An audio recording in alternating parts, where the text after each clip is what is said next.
Man zada ilman wa lam yazdad hudan lam yazdad illa Allah illa bu'adan. Tambah ilmunya, tambah alim, tapi dia tambah hidayah kepada Allah. Hablum minallah wa hablum minan nas. Apa? Bukan tambah dekat kepada Allah, tapi tambah jauh. Wallahu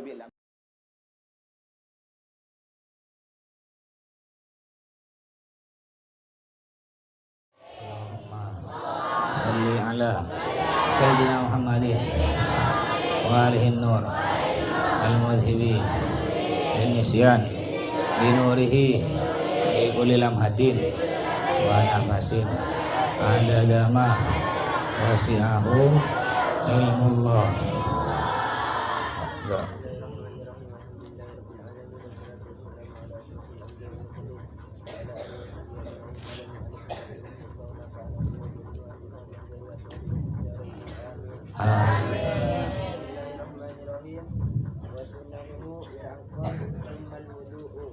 Wa sunanuhu wa sunais wa sunanul wusli. Alhamdulillah rabbil alamin wassalatu wassalamu ala asyrafil anbiya wal mursalin sayyidina Muhammadin wa ala alihi wa sahbihi ajma'in.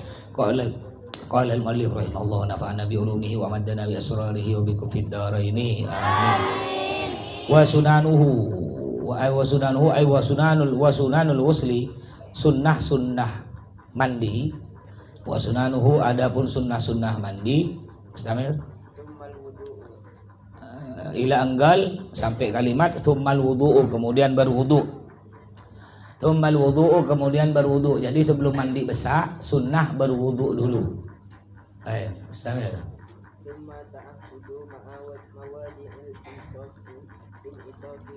Tsumma ta'ahudu mawadhi'il inithaf, kemudian menggosok atau ta'ahud, memerhatikan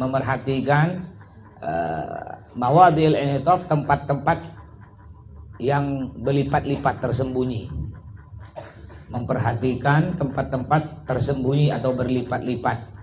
Contohnya apa tempat yang berlipat-lipat? Orang-orang yang gemuk-gemuk berlebihan, lipatan perutnya, lipatan lehernya, atau lipatan pantatnya tuh harus kena. Makanya kalau nanti mandi berdiri itu kan ketutup, nggak sah mandi berdiri ini.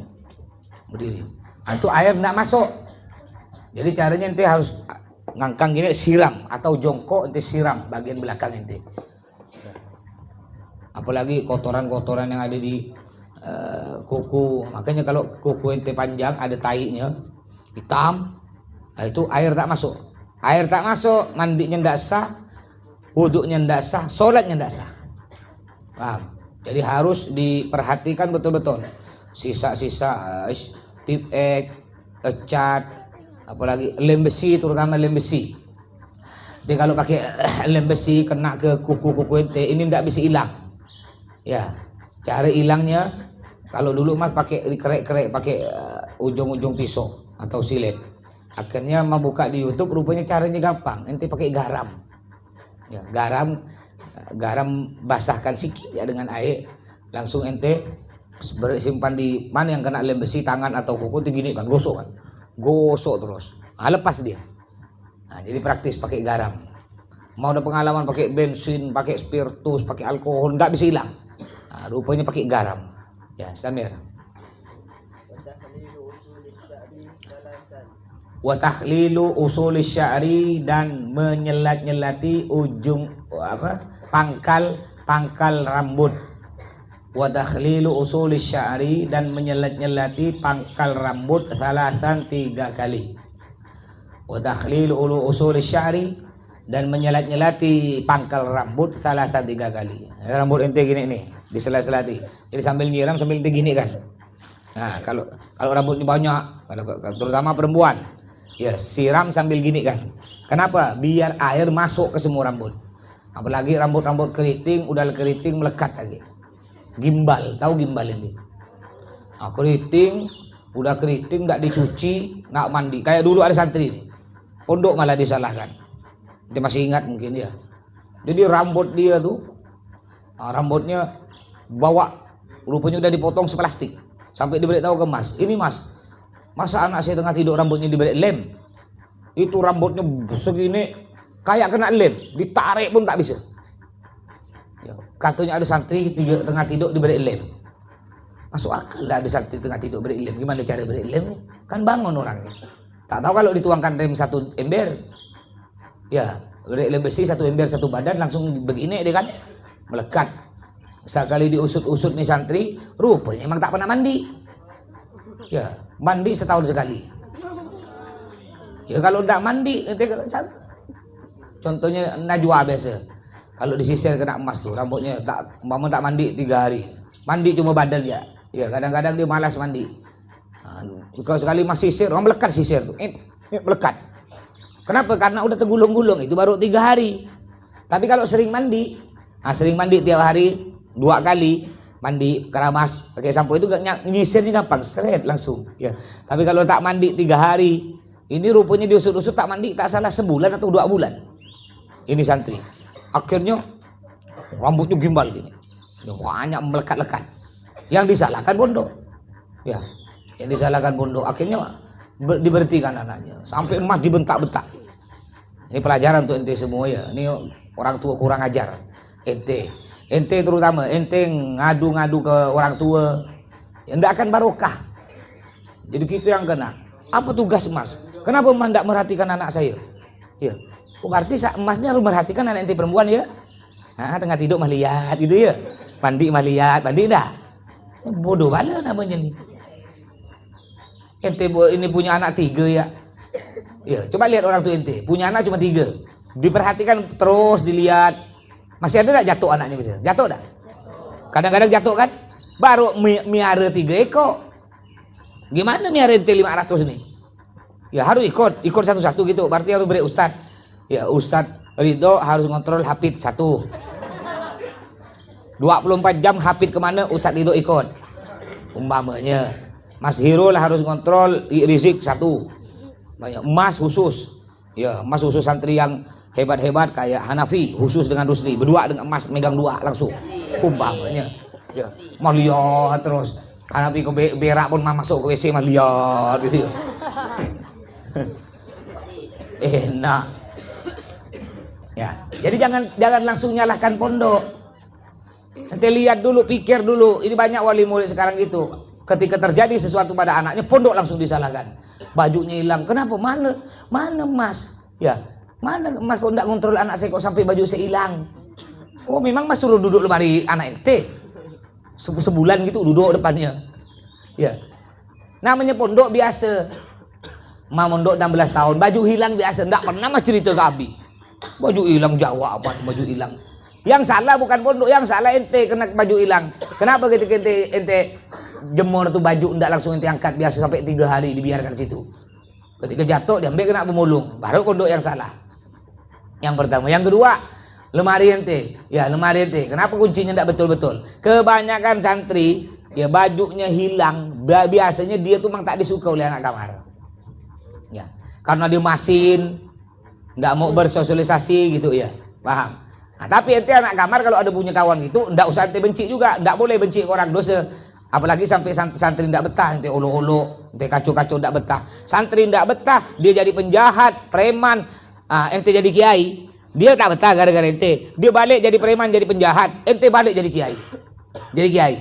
Ente meninggal dunia, kiai 1000 santri ente meninggal dunia. Dia buat maksiat, ngalir dosanya ke kubur ente. Walaupun kiai bisa lemparkan dalam neraka gara-gara ente. Paham? Tapi sebaliknya, kalau ada santri ndak betah di pondok, nakal di pondok, dibenci tapi ente baik-baik kan, dia mau berhenti, sumpah anak-anak mau berhenti, ente rayu sekamar, jangan berhenti. Akhirnya tak jadi berhenti. Gara-gara ente baik kan, ya ente balik jadi preman, pemabuk, narkoba, sedangkan dia jadi kiai.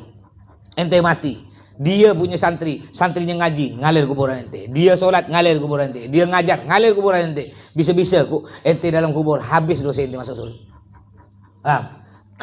Makanya jangan sikit-sikit itu lapor wali murid. Barang hilang, nelpon. Ya, diolok-olok, dibully mas, dibully. Ya, dibully, tai dong kau dibully. Ya. Cuma diolok-olok. Emas ini dulu mondok masih kecil. Jadi kalau masih pertama sebelum ke luar mah mondok ke Bata-Bata. Ya, saking kecilnya mas kalau mondok, kalau pergi ke koperasi itu, enggak ada salah. Kelepak kata kena awan mas, yang besar. Kepala mas, kelepak kata. Nangis. Enggak ada lapor Abi. Ya, enggak pernah lapor Abi. Jalan mau ke apa dulu kan mandi di sungai, belum ada WC, belum ada kamar mandi dulu di sungai. Kita jalan di sengkang kaki Mas, sengkang jatuh, luka sini, luka. Ya. Halo. Halo, tes. Halo. Tes. Ya. Jadi Mas tengah berjalan disengkang kaki Mas, disengkang jatuh sampai luka sini. Enggak ada lapor Abi. Enggak ada. Ya, enggak lapor Ustaz. Ya biar ya, slow ya. Ya. Idar. Halo. Ya. Enggak usah Jawa. Jadi santri kalau itu ingin dapat barokah pondok jangan apa manja, jangan sikit-sikit ngelapor ke orang tua. Ya. Dan kadang-kadang ada wali murid pun enggak nanya-nanya, langsung percaya ke anaknya. Tiba-tiba datang ke pondok yang disalahkan. Ya. Jangan langsung percaya ke anak. Ada wali murid dulu ketika anaknya apa? Nyuri. Anaknya pernah kasus nyuri dulu, dilapor kena keamanan, lapor ke Mas. Enggak percaya dia. Enggak mungkin Ustaz. Enggak mungkin anak saya nyuri. Yang lahirkan saya. Saya tahu sifat anak saya itu Ustaz. Dulu di rumah saya biarkan duit tak pernah hilang. Iya, sifat anak ente bagus di rumah. Ketika di rumah bagus, di pondok ini bukan semua santri bagus. Kalau semua santri bagus, enggak usah mondok ente. Jadi ulama ada semua. Makanya kebanyakan ente ini kan mondok dibuang kan orang tua ente. Buangan nih banyak nih preman-preman penjahat ente sini nih. Kalau enggak jaya coba lihat, kebanyakan adik-beradik ente yang cerdas, yang pintar, yang tak nakal, mondok apa sekolah umum? Sekolah umum. Ente kan punya adik-beradik 5. Yang mondok ente sendiri. Ya, yang lain karena dia cerdas, pintar, tak nakal disekolahkan umum tinggi negeri. Sedangkan ente karena ente nakal, bodoh, suka ngelawan, dibuang ke pondok ente. Ya, kebanyakan ini buangan pondok nih. Tapi masya Allah karena di pondok walaupun buangan, ya santrinya belajarnya ikhlas, gurunya ngajarnya ikhlas. Alhamdulillah ketika balik baru orang tuanya sadar. Yang 4 anak tadi sekolah umum memang dia hebat jadi pegawai negeri, tapi tak punya akhlak, tak punya sopan santun. Orang tua berik-berik mentang-mentang kaya. Mak, alhamdulillah mak aku gajian mak sebulan sekarang 20 juta. Ambil mak nah 2 juta, ambil lemparkan. Duduk mamaknya duduk di bawah, duduk di atas kursi. Mak buatkan kopi. Gimana kira-kira? Senang orang tua punya anak gini. Kenapa kurang ajar? Karena tak mondok, tak punya akhlak. Sedangkan anak mondok, ya, walaupun dulu sebelum mondok itu preman, dilempar ke pondok, dibuang ke pondok, tapi karena di pondok diajarkan akhlak sopan santun. Ya, walaupun tidak kaya cuma kerja bangunan, tapi inti akhlaknya masya Allah ke orang tua, tiap hari cium tangan, cium kaki dengan orang tua. Iya mak, ente kalau enggak bukan orang Madura mamanya, atau yang Madura engki, ya bahasanya lembut halus. Orang tua inti baru sadar, ya. Ini sekarang naudzubillah zaman dah rusak udah di luar sana. Jadi banyak wali murid yang tak paham tiba-tiba nyalahkan pondok. Ada wali murid salah satu wali murid. Ya. Sampai di grup. Ya, di grup wali murid. Jadi ada wali murid nanya, "Ustaz, kenapa?" Ada wali murid lain nanya, lama dah. "Ustaz, kenapa anak saya bajunya sering hilang?" Ya, Mas bilang, "Ya itu bajunya sering hilang." Mas usut-usut rupanya karena dia jemornya lama ndak diambil, yang pertama. Yang kedua, lemarinya ya sering ndak dikunci atau kuncinya cuma sebuti yang gampang lepas. Karena cara suruh belikan gembok sampai 2 ya atau 3 susun. Akhirnya ada salah satu murid nyeletuk, "Loh Ustaz, kenapa Ustaz ndak jaga betul-betul? Ustaz kan udah digaji." Langsung Mas marah di situ ya. Mas hitung, "Oh ente gaji Mas, ente gaji saya, coba ente hitung. Uang makan 350.000. Sekarang ente pergi, Mas biasa beli nasi tok di Puring Jaya, nasi nyetok sekarang 6.000. Nasi tanpa lauk 6.000. Ente sini nasi dapat lauk apa tidak? Nasi nyetok 6.000. Hitunglah ente sini nasi dengan lauk 6.000. Berarti satu hari makan satu kali 6.000. 2 kali berapa?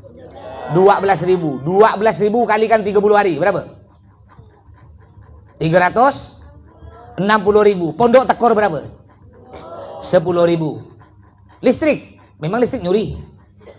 Memang kena Jokowi dibalik listrik. Nanti kira tak bayar listrik, telepon, ledeng semua tuh. Sebulan 13 juta. Gaji guru sebulan 22 juta. Ayo. Apalagi? Gaji guru, listrik, obat. Pernah nanti minta duit untuk obat kalau sakit? Pernah? Enggak pernah. Sakit diberi bubur enggak biasanya? Gratis enggak bubur tuh? Masuk darah mau makan ke tak ada? Ada. Rugi enggak pondok dah tuh? Rugi. Udah rugi pondok. Berapa ruginya pondok? Belum lagi bapak ente kesini udah tak bawa oleh-oleh, kopi 3 gelas dihabiskan. Rugi enggak?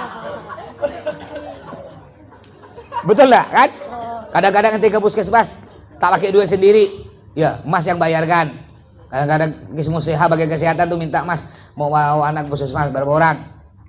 Ya 10 orang Mas beri 30.000 mamanya kan satu orang 3.000. Kadang-kadang juga ada yang kakinya patah keseleo. Udah mau balik Mas, enggak boleh. Nih, Mas beri urut 40.000 pakai duit Mas. Ya sakit gigi tak boleh balik. Udah nih 50.000 sana berangkat. Dapat gaji. Iya gaji tak hidung ente sekilo. Ya mungkin wali murid ada dengar. Ini nanti di-share ke wali murid. Dengarkan tuh wali murid, semuanya dengarkan. Jangan kalian wahai para murid dikira ustadz-ustadz di sini digaji. Rugi sebenarnya, ngerti? Belum lagi ini anak yatim banyak ditanggung. Ya, anak yatim dari ente santri 500 nih yang ditanggung pondok kurang lebih 100 yang tak bayar. Ya, udah lenting nekur kan pondok. Bilang digaji. Ente kira mah beli mobil bangun rumah tuh dari duit ente. Nanti sikit-sikit datang Mas beli kipas, kipas. Mas beli ini, pakai duit apa tuh? Mas kalau ceramah, ya alhamdulillah kadang-kadang ceramah ada orang saliman dapat amplop tuh. Baru ya duduk ke rumah santri datang, Mas, mesin Robin rusak. Belum selesai mesin Robin, Mas, kipas di kamar Abu Bakar dengan kamar Usman rusak Mas. Pergilah Mas ke toko, berapa ge? Kipas 2 yang dari besi. 1 juta Ustaz. Yes. Ya. Orang tua ente ada yang bilang digaji. Ada sebagian orang tua yang gaji Mas ada. Sebagian sebulan sekali 40.000. Ada. Kadang-kadang sebulan diberi 40.000. 40.000 dapat apa? Dapat apa kalau 40.000? Cukup sebulan. Kayak Mas punya anak 4 cukup sebulan. Cukup sebulan Mas. Untuk motor jelek Mas ya bensin tak cukup.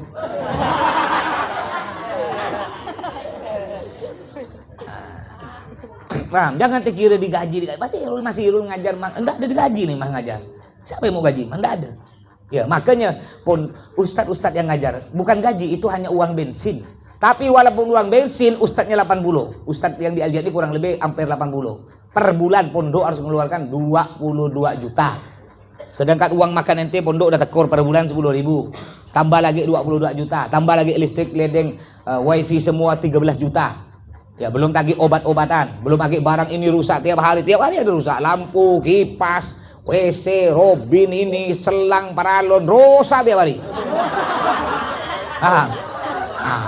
Jadi kalau hitung-hitung pondok tekor 1 bulan, dengarkan wali murid ya. Belum lagi yang ditanggung anak yatim. Yang gratis itu kurang lebih 100. Itu tiap bulan pondok harus mengeluarkan paling sedikit 50 juta. Paling sedikit.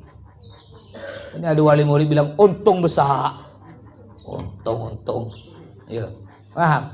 Nah, jadi Mas Basirul semua beli motor, punya rumah bukan dari duit ente, enggak ada dari duit ente. Ya, makanya Mas jualan ya. Mas Irul jualan ya, tapi walaupun tidak untung tak besar, dapatlah 10.000 ya, dapatlah 14.000 untungnya, tidak besar, kecuali punya rumah makan kayak Rio. Jangan orang tua itu lewat lagi depan, wah Mas Toto kayu, berarti Mas Toto beli mobil Alphard dari hasil nasi kuning.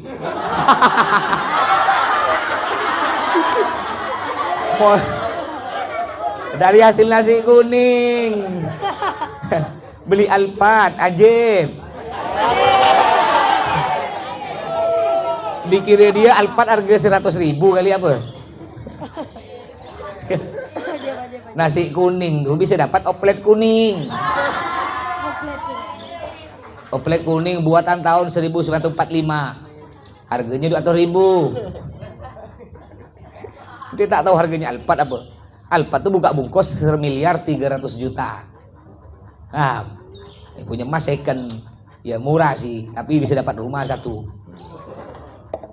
Nah, ya, jadi bukan dari orang tua ente. Jangan orang tua ente besar kepala. Dikira gaji pondok. Apalagi ini al-jihad. Al-jihad ndak pernah minta bantuan. Ya untuk bangunan pondok nih, untuk makan ente tak pernah. Coba Mas tanya, ketika bangun ini nih pondok ini nih, lantai 4. Pernah ente dipinta, ayo wali murid bilang ke orang tua ente wajib semen 1 sak, ada? Pernah diminta? Enggak pernah. Ayo semua wali murid karena pondok sekarang tekor beras, ya sumbangan 10 ribuan, ada? Ada Mas, kalender itu kan sumbangan. Semua pondok jual kalender, itu atau ente sendiri. Atau nanti haflah imtihanan tuh Mas, imtihanan tuh siapa? Balik ke siapa lagi? Balik ente apa ke pondok? Ente itu apa? Memangnya imtihanan enggak makan, enggak nyewa tenda, gratis tenda ada orang baik gitu ya. Terus penceramah tuh tak usah bayar, baliknya jalan kaki gitu. Jalan kaki. Nah, undang Bib Toha tak usah Bib Toha tak usah beri duit, tak usah. Bib silakan Bib jalan kaki Bib balik tuh. Karena amplop tak ada Bib, ikhlas-ikhlasan. Kira tak modal kali ente. Paham? Nah, makanya Mas paling marah kalau ada orang ngatakan pondok untung besar, jadi gini besar. Nggak ada. Ya, ente pikir ya, dari santri 500-an ini 100 udah gratis. Siapa yang mampu nanggung 100 tiap hari makan ini? Ayo. Mampu orang tua ente? Ya, wah. Cuma alhamdulillah ada berapa juga wali murid, ada wali murid yang Masya Allah ada 3 orang. Ya, ada yang memang ngirim bulanan untuk emas, ada yang 500 ya. Wali murid tiap bulan Mas dikirim. Nah, ada juga wali murid yang udah berhenti anaknya masih ngirim. Ada. Nah, tapi tak banyak. Ya, kalau di total paling 1 juta sebulan. Ya. Tapi alhamdulillah lah 1 juta itu cukup lah untuk beli rantai motor gitu ya. Nah, bukan Mas sombong, enggak. Bukan sombong. Yang ngajarkan ente agar jangan sedikit-sedikit ngerengek-rengek orang tua. Barang hilang nelpon, dikacau kawan nelpon, dibully kawan nelpon. Ente pondok ini makanya sebenarnya oleh kawan dikacau, diganggu di pondok, dibully, itu pelajaran untuk ente. Nanti ketika ente balik ke kampung, memangnya ente balik kampung orang suka semua ke ente, suka. Ketika ente balik kampung, Masya Allah Ustaz. Masya Allah Ustaz. Ente nanti balik kampung ketika ente nak bangun santri, nak buat santri ngaji Quran, ente umumkan, ayo orang kampung yang mau ngaji ke rumah. Enggak semua suka, bahkan banyak yang benci ente, terutama ustaz-ustaz juga. Mereka iri. Ya. Oh, baru mondok cuma di Pontianak nak bergaya buka pondok. Anak ajak mondok ke luar negeri tak punya pondok, bergaya. Dibenci ente. Ente dimaki-maki, difitnah. Di situlah ente gara-gara ente di pondok suka dikacau kena kawan ente. Ketika ente balik ke kampung, udah terbiasa. Biasa aja. Ya. Karena di pondok itu terbiasa digurau-guraukan, diolok-olok. Tapi kalau ente sikit-sikit lapor orang tua, dibully lah, diolok-olok lah.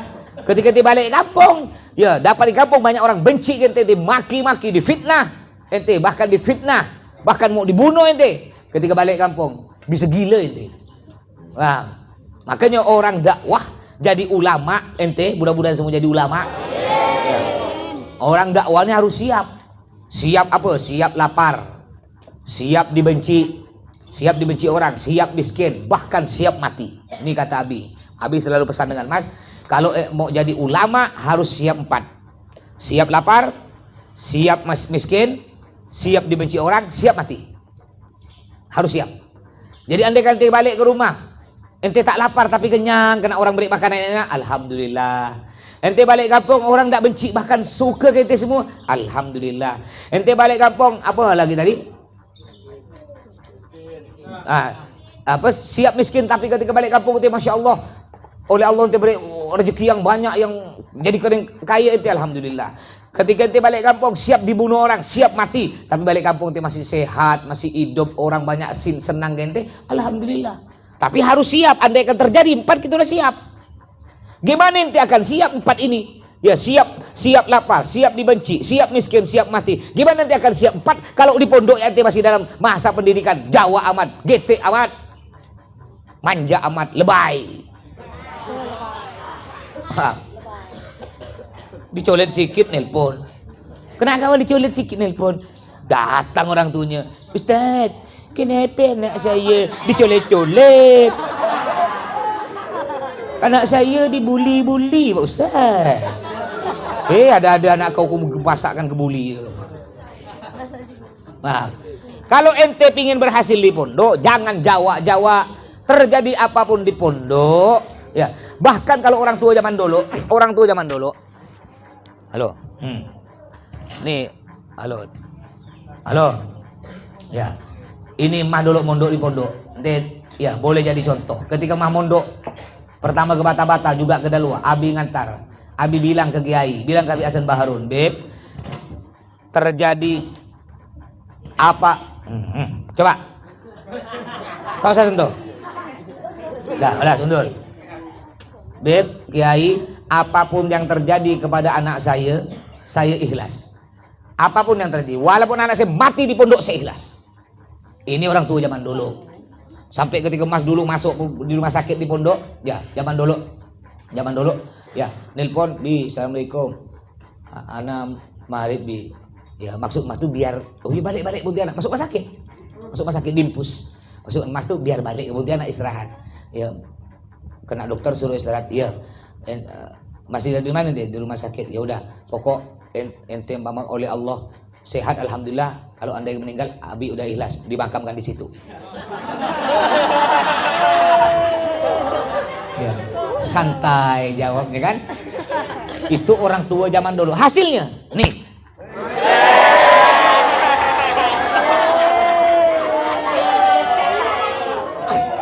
Nah, ya bukan sombong, enggak sombong, ngajarkan ente, ngerti? Bayangkan emas sakit masuk rumah sakit. Ya, cuma Abi bilang udah ikhlas, mati do ikhlas. Ini orang tua zaman dulu.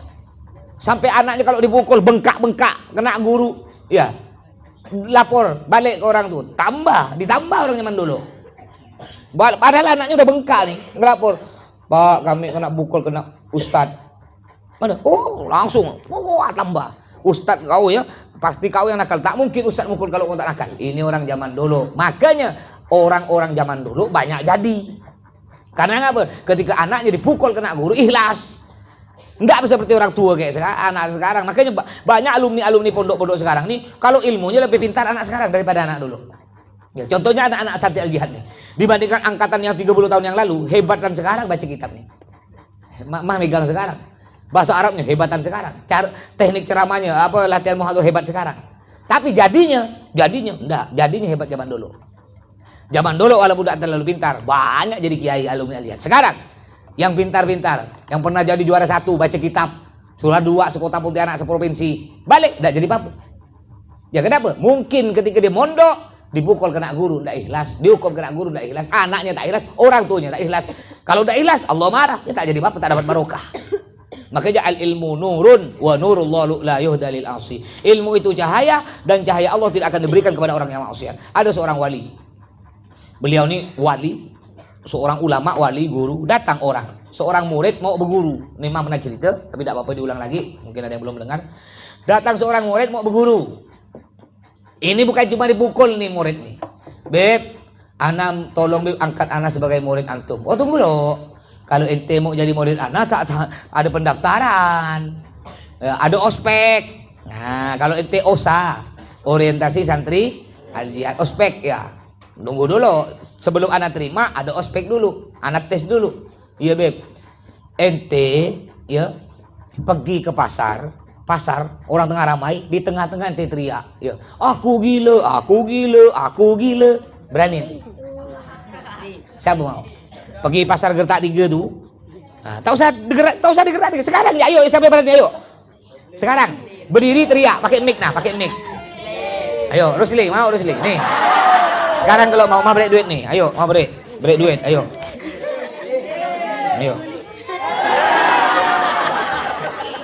Mau.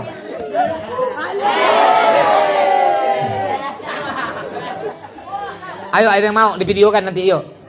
Masuk YouTube biar terkenal. Berani nanti? Tak berani kan? Enggak berani nanti. Aku gila. Tapi ini Masya Allah saking pingin diangkat murid oleh seorang wali, teriak, yo kena budak-budak kecil di pasar, Ya orang dipangkong lah, gila, dilempar benjol. Balik, gimana Kiai? Udah berhasil? Belum berhasil. Tiga, tesannya 3. Yang kedua, nanti orang sholat, orang Jumat tuh. Jumat kan sholat ramai. Ngadapan kalau sholat ngadap kiblat. Ente diam di depan, di saf depan dekat imam. Ente ngadap, tak usah ngadap kiblat, ngadap sana. Orang sholat ngadap kiblat, dia ngadap lain. Allahu Akbar. Udah assalamualaikum, dipangkong kena orang. Ini aliran sesat nih. Orang ngadap kiblat, dia ngadap lain. Ya. Tapi masya Allah, ini santri yang tadi orang ngadap kiblat, dia ngadap lain. Ketika dia takbir, nampak Ka'bah di sana. Nampak Ka'bah di sana. Akhirnya balik, gimana Kia Beb? Udah dulu belum satu. Yang satu yang terberat, bukan cuma dibukul, bukan cuma dikeroyok, bukan cuma ditinju-tinju. Apa? Ente naik ke gunung. Naik ke gunung dari nanti dapat nyampe di atas gunung, ente loncat ke bawah. Mau ente? Siapa yang mau? Yuk naik dari lantai 4, loncat ke bawah. Mau? Ada yang mau? Hah? Mau Bi? Tak usah gunung tinggi amat. Tak usah gunung, naik dari itu lah teras Santri Putra itu yang hijau, lantai 2, loncat ke bawah. Akhirnya ini karena taat kepada guru ya, naik ke atas gunung tinggi, lalu loncat. Ya namanya loncat, gimana? Mulus tidak badan tuh? Ya bukan mulus, patah tulang, gigi, ronga, pokok semua dah. Udah sampai nak mati gini, Beb, lulus Beb, kata dia. Tunggu loh, tadi ente loncat dari atas ke bawah, pejam mata ke? Iya Beb, tak sah. Ente naik agak manjat, ente loncat ke bawah, tak usah pejam mata, lihat. Gimana, udah patah-patah gini, suruh naik lagi ke atas gunung. Tapi karena dia sangat ingin jadi murid seorang wali, dia pun naik berjam-jam dia. Nyampe di atas dia loncat lagi, buka mata. Nah, tapi ketika loncat buka mata, Allah selamatkan. Ya, akhirnya kata Habib si gurunya tadi, udah ente balik, ente jadi wali, langsung jadi wali. Wah, nah, ente tak usah repot-repot gitu, tak usah naik lantai 4, tak usah teriak aku gila, tak usah. Yang penting ketika ente dipukul oleh guru, dihukum oleh guru, ikhlas. Ya, jadi wali murid yang bagus kayak Abi tuh, contoh kayak Abi. Terjadi apapun bilang kepada Bib Hasan Baharun, kepada guru Mas Kiai Bata-Bata, Bib Kiai, terjadi apapun pada anak saya di pondok, ya terjadi apapun, patah tulang mati, saya ikhlas. Terjadi apapun di pondok, alhamdulillah hasilnya kayak gini Mas. Nah, itu pun begitu, santri harus ikhlas terjadi apapun di pondok. Insya Allah barokah. Ya ngerti. Makanya jangan jawak-jawak. Ente kalau hilang barang sikit-sikit lapor, ya dicolet kawan lapor, diolok-olok kawan lapor, ada lagi bapak emak dimaki-maki, ada lapor orang tua, ya datang orang tuanya. Ngapa Pak? Ini anak saya katanya kena kawannya, bapaknya di saya dimaki-maki terus. Ya bapak aku gini, apa lagi itu ngelapor orang tua? Ngapa tidak ngelapor ke Jokowi sekali? Biar kena tangkap sekali. Nanggung lapor orang tua ente itu, lapor ke Jokowi gitu. Pak Jokowi lapor, Pak Jokowi saya dibully, Pak Jokowi di pondok dicolet-colet, ya, diolok-olok, dimaki-maki. Nanggung ngelapor, nambung ke Polda sana, lapor ke Polda, lapor ke polisi biar kena tangkap sekali. Dah, bukan apa nanti kalau ente lapor ke orang tua, akhirnya orang tua ente marah-marah, akhirnya marah-marah ke anak yang suka ngebully. Memang anak yang suka ngebully punya orang tua dah? Sama kan? Dia ngelapor lagi ke orang tuanya. Ujung-ujung kelahi antar orang tua. Tak selesai. Orang tua punya keluarga satu kampung. Ini pun punya keluarga. Akhirnya kelahi satu kampung. Yang ini satu kampung pun punya daerah masing-masing. Yang ente sini daerah Mempawah. Kelahi dengan Rikongan Farel dari Sumatera. Dia dari Lampung didatang nyewa pesawat 10. Datangkan orang Lampung. Udah itu kelahi tak kelahi antar negara. Ada santri kan namanya Arif Malaysia, Indonesia lawan Malaysia. Gara-gara ente Jawa. Udah karena ada siang di sini. Subhanakallahumma wa bihamdika asyhadu an la ilaha illa anta astaghfiruka wa atubu ilaik.